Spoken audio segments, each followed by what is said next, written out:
Welcome to today's video. I'm Matt. I'm the community manager here at Payload Studios, and with me is Chris, hello. I'm the design director. director. Wow. Yeah. What Grew is a director? beard, Yeah. became more mature. Yeah. Sort of. Not really. Cool. Well, Yeah. thanks for coming, Chris. Oh God, that poor Don't desk. bash the table. Oh, sorry about that, everybody.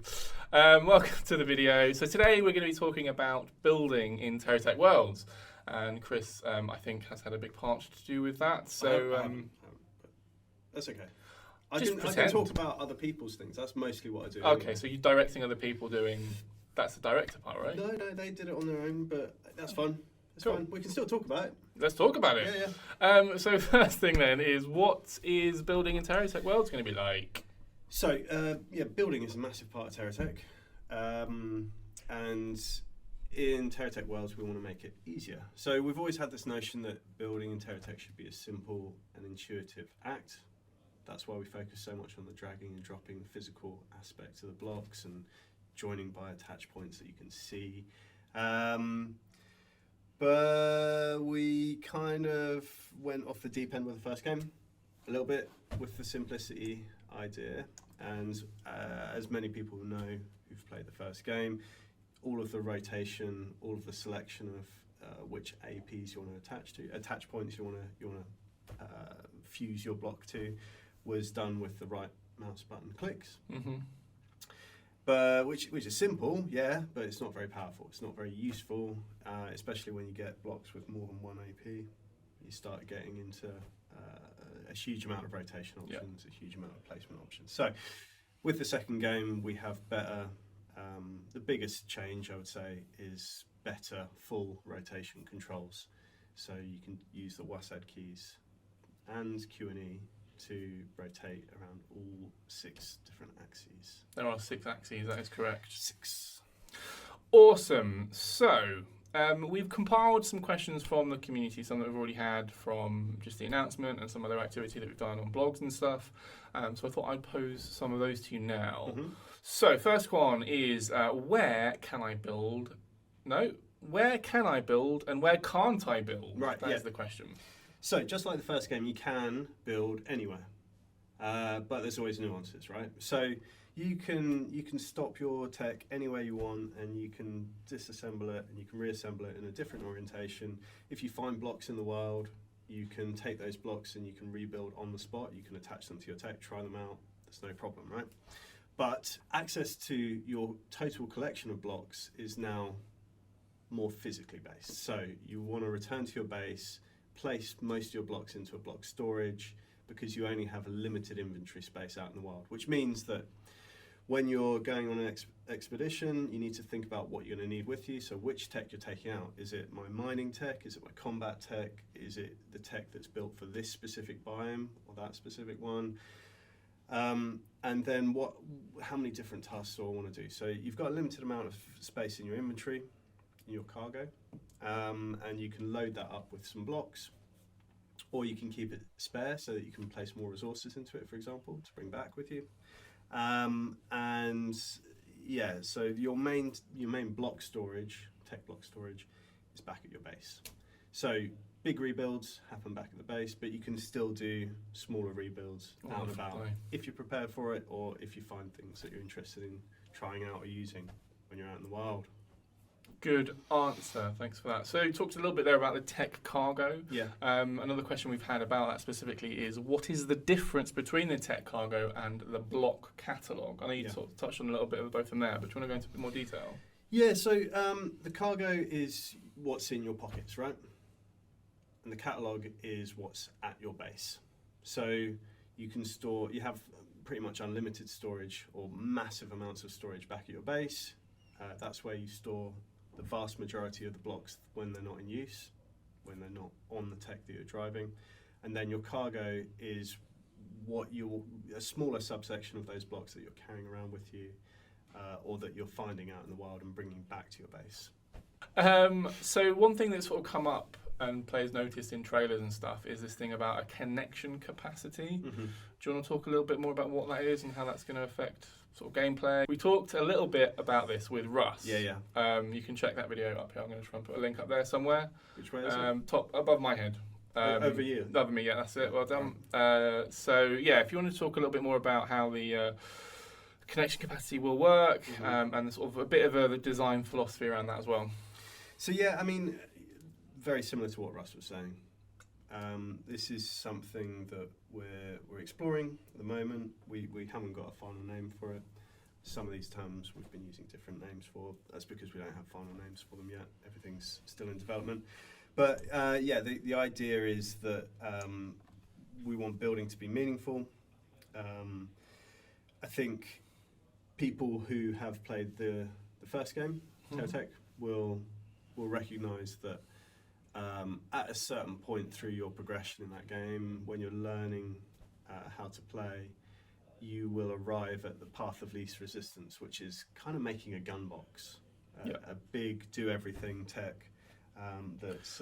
in TerraTech 1, that was called a gun pyramid. Gun pyramid, yeah. Or a pyramid tech, yeah. Stairway of guns. That's it, yeah.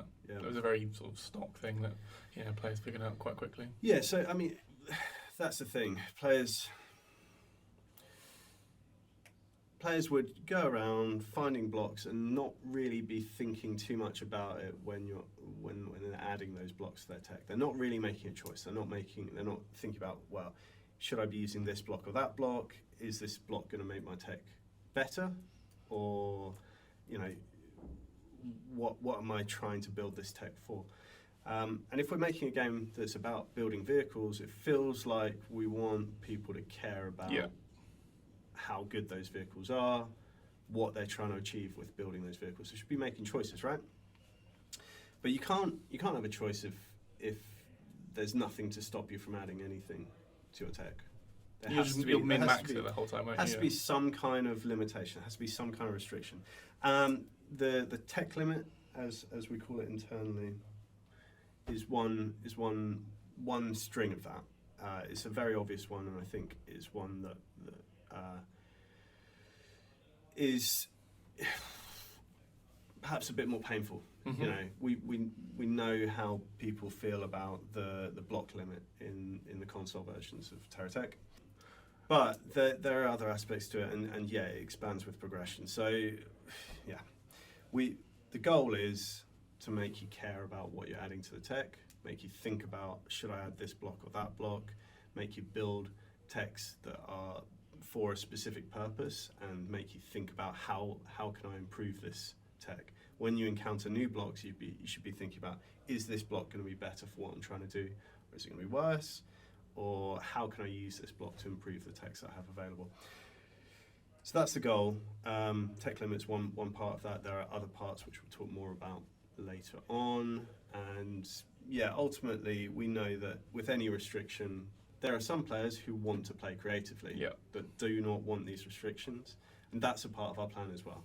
We know that we need to give people the option to do it, because we also believe in modding, and ultimately if we don't offer it as part of our core offering, then it's the first thing that gets modded in anyway.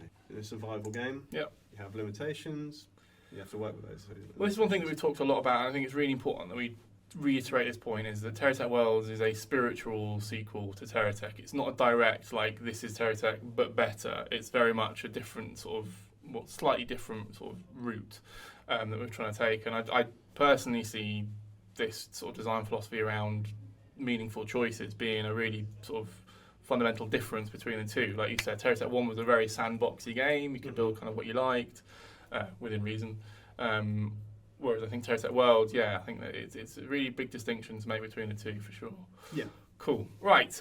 Moving on to the next question then. It says, what is set hanging blocks to drop? Oh yeah, well that's a fairly simple one. When you're building in TerraTech or TerraTech Worlds, you can remove a connecting piece.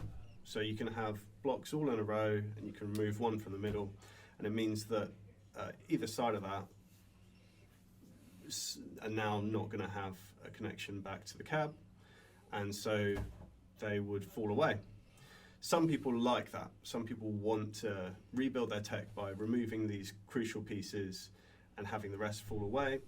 Some people hate that because they do it by accident, or they don't notice that it was the pivotal key piece. I've done that so many times. And they don't want them to fall away. So because it's a player choice, you can switch it on or off. So either you can have the blocks that are no longer connected to the cab hang in midair whilst you're still in build mode, and then you can place another block between them and rejoin them, and, have an intact tech again.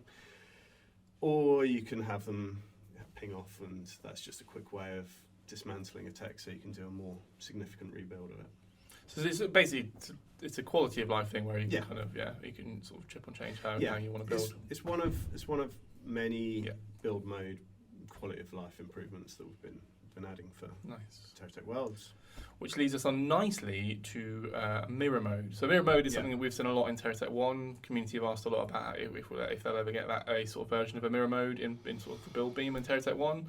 Do you want to talk more about how that might work in TerraTech Worlds, or will it work, or is there a thing like that? Yeah, sure. I mean, so there's nothing to say that we can't do it. And last time it was spoken about, people seemed open to it, but there's a few things that mean it's a lower priority thing for TerraTech Worlds. First is that you're usually more restricted in the quantity of block instances you have. So a mirror mode in most games means that you draw a line of symmetry down the vehicle, and whatever you do on one side gets mirrored on the other. But if you've only got 4 of a certain block and you place all 4 of them on one side, then that means that you've got no more left to place on the other side. And over a whole build, if it's happening block by block, then potentially that's okay because you kind of run out of them, and then you adapt and you change your build to suit. But if it happens after the fact, at the end of the build, you just mirror the whole thing. Maybe you don't have the blocks to fill that. We also have less symmetry across our blocks in our game. So you'll have blocks with some attach points present in some places and not in others, but you can flip them. So I mean, it seems like something more useful for, again, a creative mode rather than a survival mode. Absolutely, I would 100% agree with that. Yeah, it works really well it would work well, for example, in TerraTech 1 with the whole sandbox theme that we're talking about.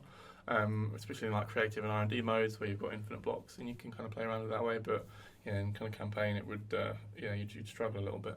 Yeah. Lovely, thanks for that. Okay, cool. So we talked about it a little bit on the intro, but block rotation. Do you want to? Can you talk about a bit more of that, or have you sort of covered most of that? So mostly covered it. Basically, you can rotate a block whilst you're holding it around all 6 axes. So all 6. Yep. X, Y, and Z. Z. Both, and then 2 of each. 2 times 3. 2 times 3. Yeah. So either direction around each one. Yeah. There you go. So on keyboard and mouse, that's the west side keys. And Q and E. Yeah.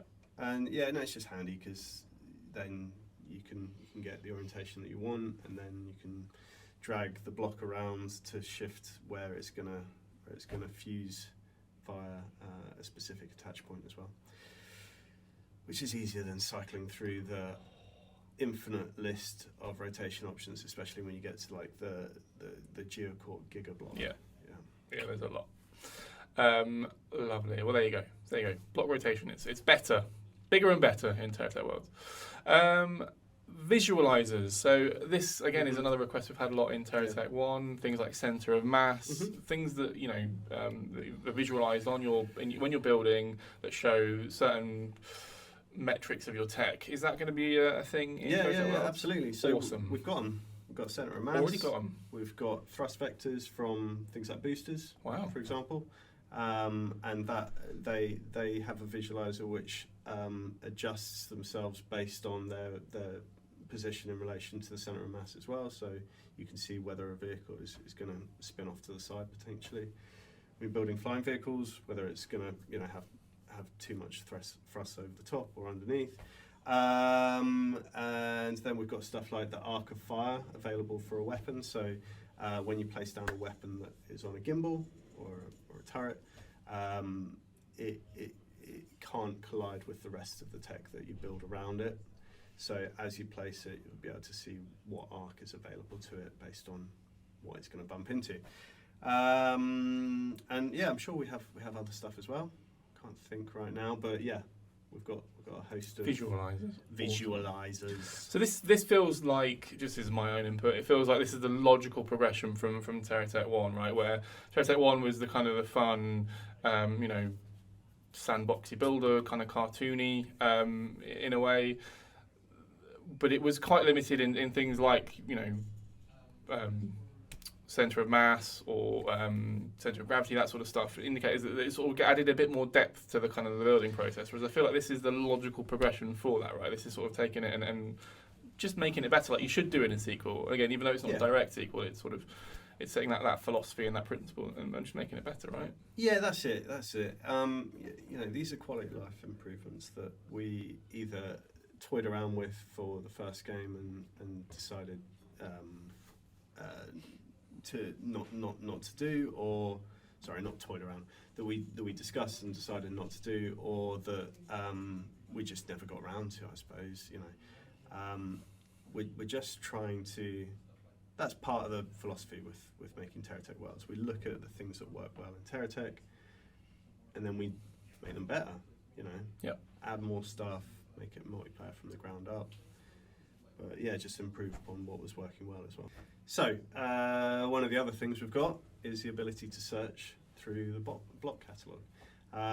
This is less relevant when you're using your tech cargo, your tech inventory, because that's more about slots. But for your catalog, you're dealing with all the blocks that are in your storage. We could always filter by corporations and by block types before, but you couldn't search by block name or by type, I suppose. But yeah, so now you can search. You've got a search field. You can type in the name of the block that you're looking for, or a common name, and there you go. And obviously, did you cover off filters as well? Yeah, so filters return as well. We've got filters by block manufacturer or corporation, and then you've got filters by block type as well. So weapon blocks, for example. There is also a favourites filter as well, so you can tag blocks which are your favourite. So are there any building changes in TerraTech Worlds compared to TerraTech 1 that you'd want to talk about or cover off now? Any major sort of updates or improvements? So build beam exploits were a thing in TerraTech. If you can't get up a hill, you could always go into build beam and that's got to be out so many pinches. Yeah. We're trying to crack down on that. It does sort of undermine navigational challenges, doesn't it? Yeah. Why bother attaching more wheels when you can just beam yourself up the hill? In fairness, it's very boring and slow. It's tedious. What you can do at the moment is you can still pick yourself up and write your tech, obviously, and then you can have it automatically retrace some of your most recent path. So so wherever you came from most recently, it'll move you and beam through there. So you can still get yourself off an awkward bit where you've got stuck or out of a hole that you've fallen into, for example. That feels like you could. Is that exploitable in any way, or are we happy to try? Hopefully it's not. I mean, in theory, it means that falling off a cliff isn't a problem, except we want fall damage. So, if you fall off a cliff and smash into the floor, then it's a problem. You shouldn't be able to enter build beam in midair, so you have to, be stationary. So we are trying to make navigation and controlling and driving the tech more meaningful by not allowing you to undermine it. The other thing we haven't talked about is restoring your tech. Yep. So after combat in the first game, sometimes you would win a battle, and you think that's a good thing, but actually you look at the front of your tech and it's completely destroyed, and your vehicle's still alive. You survived the battle, but now you have a hefty rebuild on your hands if you haven't made a snapshot, for example. Now your tech will automatically rebuild itself if you hit a restore button. Nice. Which is quite nice. Yeah. Yeah. But you only got a limited amount of them. You have to return to base to Yep. replenish them. But yeah. So auto rebuilds. That sounds amazing. So we're gonna leave it there, guys. Thanks to Chris for stopping by. Thanks to me for being lovely. Lovely. Make sure you wishlist TerraTech Worlds if you haven't already. There'll be links below to our Steam page where you can wishlist on there. Follow us on all our social channels as well, and keep your eyes peeled for the next Q&A. Have a good one, guys. Bye.